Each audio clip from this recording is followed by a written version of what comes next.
We're now with the Justice Integration Services, and if you could introduce yourself and your colleague, your well-known colleague, and make whatever budget presentation you'd like to make, and I'll note that Ronnie Stein from the council is here with us.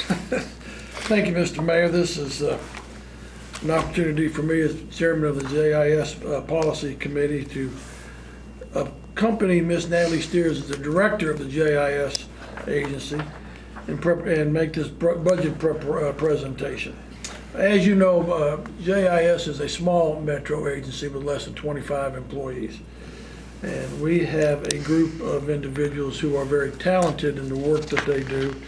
And that work that they do is to provide specific services, technological services, to the court system. And with that, I will let Ms. Steers take over. Thank you, Mr. Mayor, Mr. Highnote, Mr. Riebling. Thank you for the opportunity today. JIS has had another productive and very successful year. As you can see by our accomplishments, I'll just highlight one of them. We have put out 29 builds. That is more than, I guess it's about every week and a half, of release of new functionality and enhancements to the CJIS suite of applications. Some of these were actually mentioned by some of our customers in the budget hearings last week. The coming year is a crucial one for JIS. As we continue to receive requests for new functionality, a lot of the requests require new technology. The staff is remarkable. They have been wonderful in keeping pace with filling these requests thus far, as well as learning new technology as required to keep up with the demand. And all this has been done despite the fact that we do not have a training budget and have not had one for the last few years. I would like to say that this is becoming increasingly riskier with each passing year. They have continued to keep up to date using everything they possibly can, from free webinars to purchasing books. And we have been able to continue to do our upgrades and everything that does require training, utilizing those mechanisms. But as I said, it does pose a risk in a technology department as the years go by. What makes this quite a different year as well is, as you know, a couple years ago, I came to you and we decided to postpone the OGs project, which was a project to web enable all of the applications. And the promise at that time was that we would fulfill the promise to do that in-house. And this has now begun. So we have begun to web enable applications, as well as taking on requests for web enabling portions of these applications. A 2% cut reduction in the budget requires a reduction of $41,000 for JIS. This was a particularly difficult proposal to put together this year, as we have already lost 2.5 positions in the budget cuts in previous years in a very small department. And with the continued needs and with the changes in technology that I mentioned before, I felt as I was putting this together that we just could not afford to lose another member of staff. So I decided to look at the all other section of the budget to see what I could possibly find in order to fulfill the request for the cuts. Some of these smaller items with some changes in the office will have little to no impact to the office. Two in particular do concern me. One is the proposal to decrease software licensing.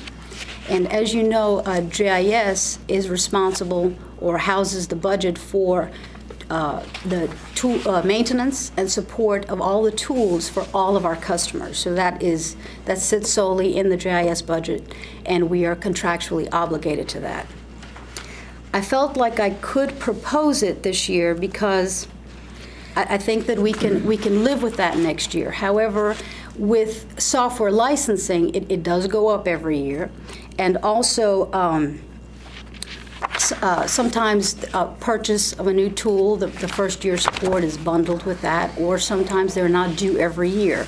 So although I feel like we can live with that for in the coming year, I think future years it does pose a risk.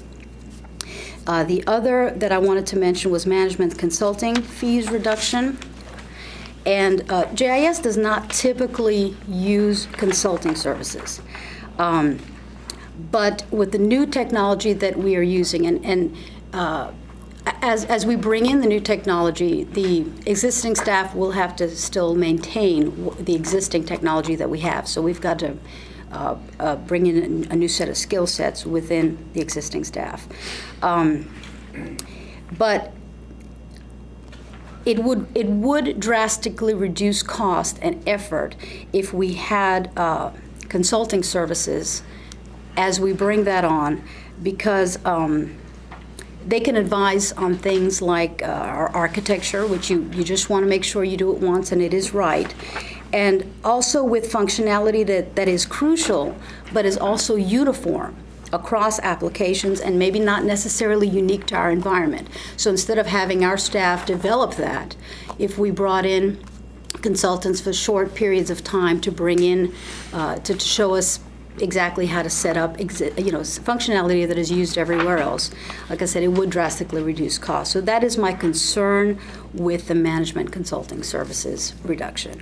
And with that, I would be happy to answer any questions that you may have. Okay. Are there any, just looking down the road a couple of years, are there other big projects you have in mind? Oh, we do have big projects in mind. A lot of them pertain to web enabling applications, to be able to bring these applications to use in to other people in other locations, mobile, that kind of thing. So a lot of it has to do with that. There are some, like the criminal court clerk's office, for instance, has a lot of projects, and they told us that they were going to put their top 10 or top 20 together for us. So we are not always sure on what the projects are. We have some accounting projects in the works that we're working on and waiting for our board to decide on that. But yes, we have years' worth of work still on the table to perform. Okay.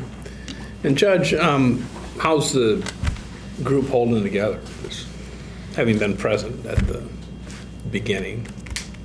The JIS group? Right. I continue to be amazed at what we ask of these people and what they produce, not only over the long run, but in the short term, because most of the requests that we get come from the clerk's office or the judges, and these types of requests are things that needed to be done yesterday. And we get on them pretty quick and get them done. And we get them done, in as far as I'm concerned, in a very satisfactory way, because our customers continue to come back to us and say, we like what you did with the juvenile system, and we'd like to tweak it and use it here, or things of that sort. So I think that given the circumstances that because of the small number of employees, they are doing a remarkable job.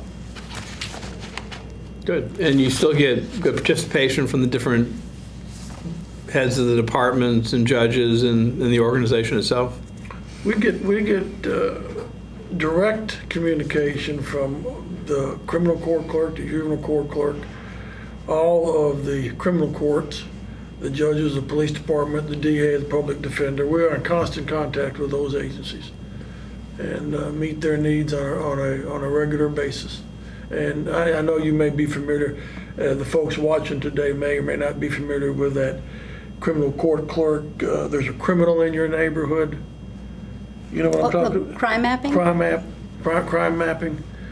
JIS produced that for the clerk's office, where you can if there's been an arrest in your neighborhood, you can go online and get some details about what that was about. Interesting. Okay. Reg, you got any? Yes, sir. Greg? Well, thank you all. I think I understand what you all do. I know it's important work, and I certainly appreciate the thoughtfulness that went into your budget presentation. Good work. Thank you, Mr. Mayor. Thank you very much. Thank you. Gentlemen. Good.